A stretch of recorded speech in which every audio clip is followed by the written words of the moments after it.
உன்னை குழந்தை என்பதா, சிவபாலன் என்பதா, என்னை பார்த்து பார்த்து சிரிப்பதனால் பிள்ளை என்பதா?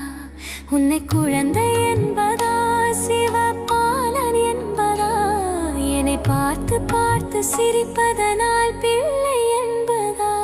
உன்னை அழகன் என்பதா, அருள் வடிவம் என்பதா? உன்னை அழகன் என்பதா, அருள் வடிவம் என்பதா? சிவன்